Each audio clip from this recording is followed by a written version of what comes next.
They look like they're headed back maybe towards the water. Herding over 100 Canada geese is no easy chore. I can see some of the birds already on the field. But it's all in a day's work at the Vermont Fish and Wildlife Department's annual Goose Roundup. We're going to go right around here, drop down in this ditch. We're going to have to jump across the water. With a little coordination, dozens of volunteers, and a good pair of mud boots, rounding up a flock of geese is not only a lot of fun, it's a great educational experience as well. Good morning, everybody. Welcome to the annual Goose Roundup here at Dead Creek. The roundup begins at the Dead Creek Wildlife Management Area's headquarters in Addison, Vermont. Before heading into the field, migratory game bird project leader Dave Sawsville describes the game plan to the volunteers. And when we're rounding the birds up, the one thing we want to do is move slowly. And then once we all form up on this main capture field right here, we'll just slowly walk them into a pen that's on the far corner. And then we'll get to see the birds up close and handle them. We are lined up and ready to go.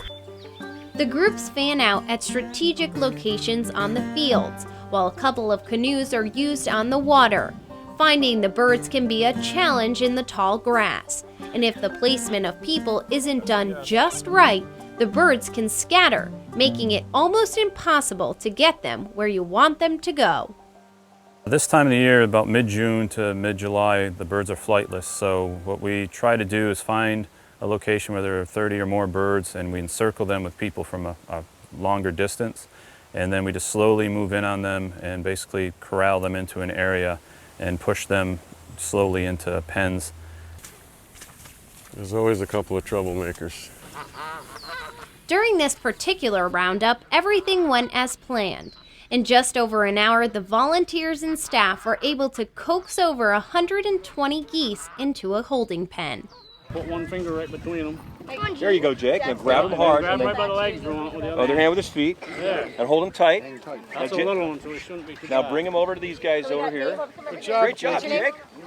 The geese are then removed from the pen a few at a time so the biologists can begin the process of collecting data. 27, local male. In addition to determining the sex and age of each bird, every goose is also fitted with a leg band. Each band is individually numbered, and once placed on the leg, it becomes something like a social security number for that goose. Each bird has an individual band, and we track it in a national database in Patuxent, Maryland. And when somebody harvests a bird or finds a bird dead, they call that in or send it in on a website, and we get survival information.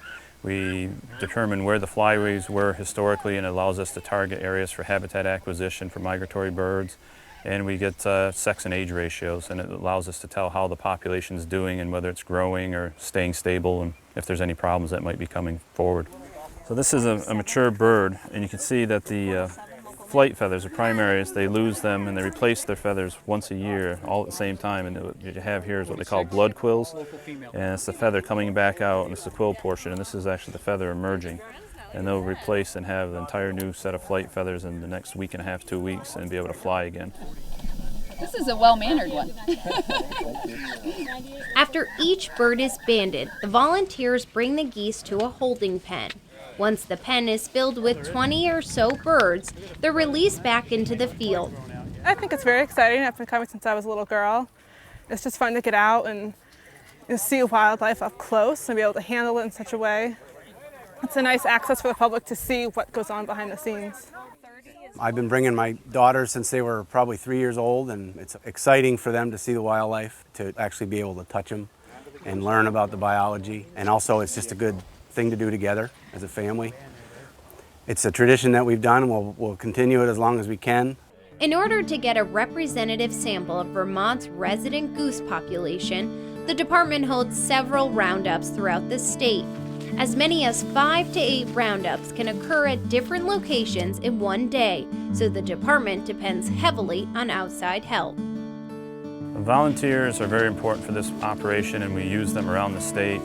And without them, we really wouldn't be able to do this operation. And at the same time that we're accomplishing our work, we're hoping that they acquire appreciation for the birds and how wonderful they are to have in the state.